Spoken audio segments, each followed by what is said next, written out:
Welcome to the World United. Welcome to the World United. So we're going to move on to our next speaker, and I am excited to share with you Dr. Janet Smith Warfield. I actually met her at the World Parliament on Spirituality, which was very exciting. I believe I was moderating a session of hers a year ago, which is very exciting. I get to monitor her session now too. This is really cool. So Dr. Janet Smith Warfield describes herself as a word energy alchemist, which is very interesting, and it will be fun to hear more about that in her presentation. And she is the founder of Planetary Peace, Power, and Prosperity Legacy Foundation, Incorporated. Now, a little bio about her. Dr. Janet Smith Warfield serves wisdom seekers who want understanding and clarity so they can live peaceful, powerful, prosperous lives. And through her unique combination of holistic, creative, right-brained transformational experiences and 22 years of rigorous left-brain law practice, she has learned how to sculpt words in atypical ways, shifting her listeners into experiences beyond words, transforming turmoil into inner peace. Janet is a retired attorney, consciousness educator, word energy alchemist, and an Amazon best-selling author. The book Shift, Change Your Words, Change Your World. International speaker, workshop facilitator, and founder of the educational foundation, Planetary Peace, Power, and Prosperity Legacy Foundation. And you can see that on her, behind her, in her background there. And she's got that there. So today, she will be speaking to us about Planetary Peace, Power, and Prosperity, a semantic solution to all the human-created suffering on our planet. And with that, welcome, Dr. Janet Warfield. Well, thank you, Sean. I already feel connected with everybody here. I'm laughing. Sean called me out of the blue, like, what was it, last night? And he was kind of saying to me, where the heck are you? I need to fill you in on a lot of details. Can you still do all this stuff? So I've been wrapping my mind about putting together a quick program and two quick programs, figuring out the time logistics and hoping I get it somewhere near right. Todd, I'm on the other side of the alcohol or the drug addiction spectrum, which is, I spent 12 years in Naranon, so I'm a people addict. So I've had to learn to set boundaries. Rachel, I play and I create, but I play and create with words. So, and believe me, I threw together last night a PowerPoint presentation because I figured I needed something to anchor me while I'm going through this stuff.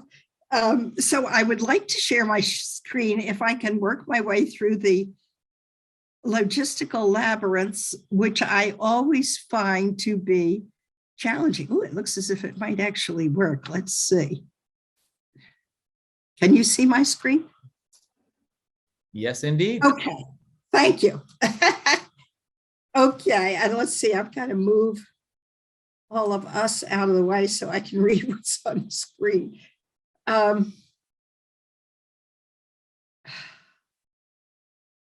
So I know I have hold of this now, but I am 85 years old. So I have a lot of years of hard experience where I've made mistake after mistake, mistake after mistake.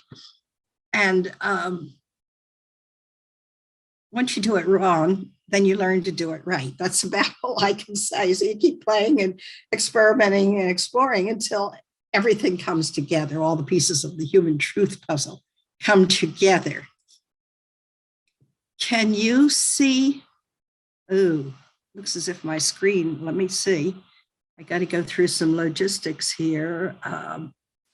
No, we can see it fine. It's there. Yeah, but You see- I want to move on to another slide, and I can't do it here. So I guess I have to, unless somebody has a better idea. So when you, put it in presenter mode.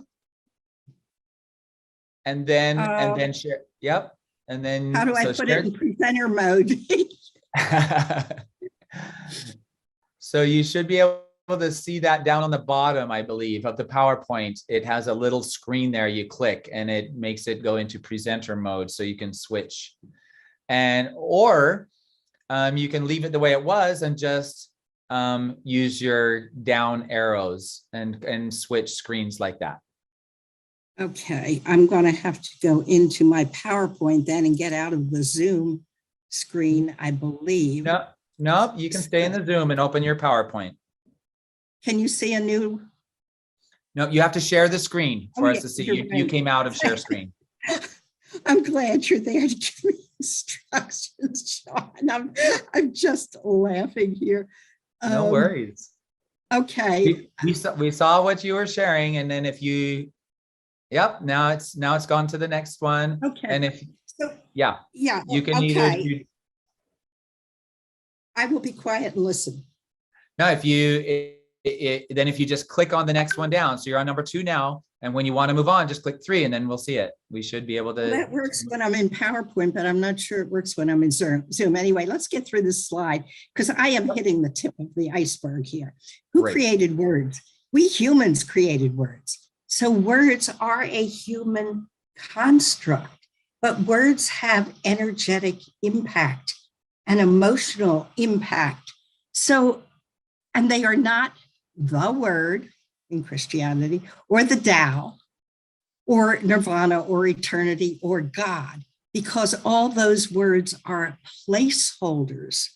They're words, they're maps of our experience. They point toward an experience which our minds cannot conceptualize, but we can guide others who are not in that experience into it.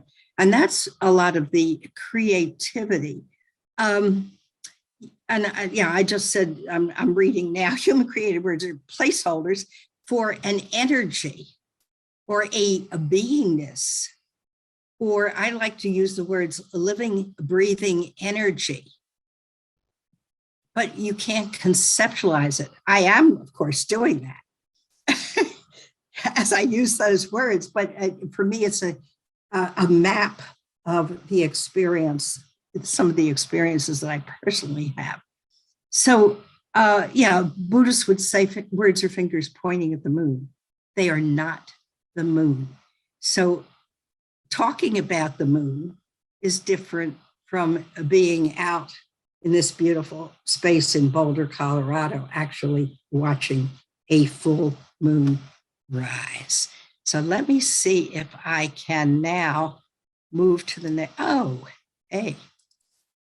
Can you see a change on my screen? Yeah, Thank you. Worked. Okay, so why did humans create words? Certainly to understand, sometimes to alleviate pain, to communicate with one another in a new way, to give meaning to our lives, to create what Rachel was talking about, but co-create. The co-creation is a lot more challenging, and manifest in this physical world. So what words do? Can you again see the change in the screen? Okay, good. Words. Pay attention to this. And this is almost obvious when you start looking at it. But words separate, divide, and categorize. So we've got high and low, light and dark, good and evil, right and wrong, black, white, Oriental, indigenous, Jew, Christian, Hindu, Islamist, Taoist. And there is an occasional exception, like the word whoosh, which simply mimics the sound of rushing water. But if you stop to think about it, for the most part, that's what words do. They separate, divide, and categorize. And when we get sucked into a single perspective, we too become separated, divided, and stuck in some little categorization box, and maybe we don't need to stay there. So how do words work? Words, ideas, concepts, and emotions map our experiences. So what we perceive and experience depends, among other things, on where we live, our cultural conditionings. I think it was Rachel was also saying the same thing here.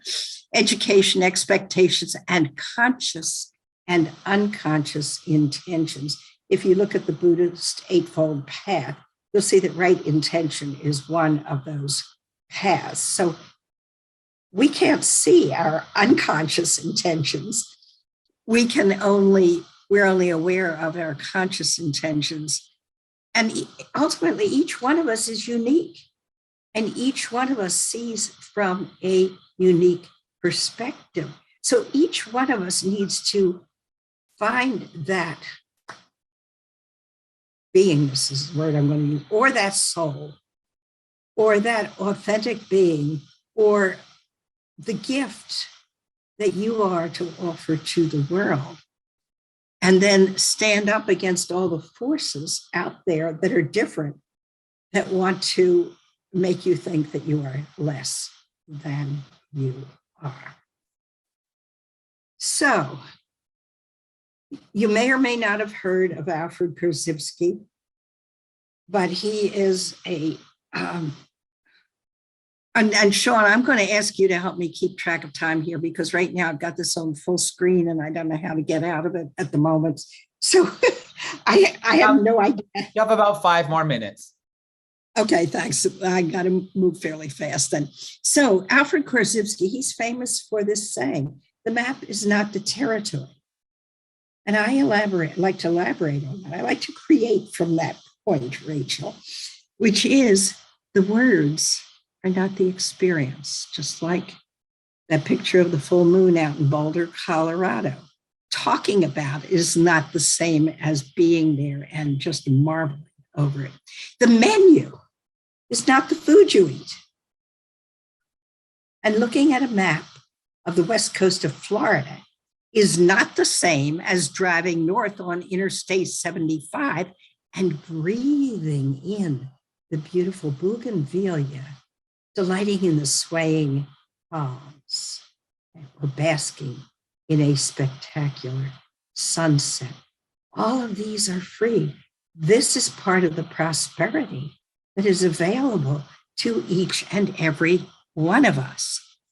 So moving on, since I have very little time left, may or may not get through this, but this is up on our website, which is Planetary Peace, Power, and Prosperity, Legacy Foundation, Inc. No, I'm sorry, it's Planetary Peace, Power, and prosperity.org. Sorry about that. This is our vision of this educational foundation, to attract, and it's not about force, it's not about standing over anybody with a whip. It's about attracting souls in to a better space than where they are right now, where they're happier. So it's to attract each human consciousness through deep listening, clear speaking, and conscious conversation away from, and it was Todd talking about this in the prison, not feeling good enough, having been told you're a criminal, having been thrown into a prison where you feel like you are imprisoned, subject to a whole pile of rules. So away from not feeling good enough toward stepping fully into your own unique personal power. And this is vital, while not harming others or the planet that supports us or sustains us, is what I have in there. So we want to move away from abusing others, this power over power under dynamic, or allowing others, I'm sorry, let me get back here, get my mind back focused here. Abusing others or allowing oneself to be abused, which is what I had to learn. And I don't see Todd on the screen right now, but I had to learn to set boundaries. because I was allowing myself to be abused because I was too kind and too giving. And I got taken advantage of. So from that into self-compassion and other compassion, out of fear and terror. And I can teach people how to do this. This is all about watching your own mind. And into inner strength and courage, conscious and intentional self-love and other love. Out of rage, when your trust has been betrayed or someone has abused you in some way, to, into, or towards standing firmly in right action. And I almost ought to put those words right action in quotations because it's a dynamic that shifts depending on the circumstances and the people involved. But it's again a term in the Buddhist Eightfold Path, right action. Shame or guilt, not feeling good enough, feeling that you are a criminal and you are so ashamed of that. So you make amends by changing your conduct, which was exactly the story that Todd was telling us in his speech. And then out of a transactional money economy of lack, how much money can I get you to pay me so I can buy more stuff to look important, into an abundance economy of giving and receiving, which is this dynamic flow that I know someone in some place has been talking about. And then away from planetary war and desecration into deep inner community and planetary peace. And if you stop to think about this, if everyone would just bring peace, inner peace, personal empowerment, and abundance, which can be very free, into their own life, it would become planetary. So this is the tip of the iceberg. I have offered some resources here if anybody wants to go either deeper or wider in this exploration of words and what we do with them, what we have done with them, and what we can do with them if we use them consciously and intentionally to create and co-create the kind of world in which we want to live. So thank you very much, Sean. I probably ran over time, but I can't see it. So I'm going to stop my share here.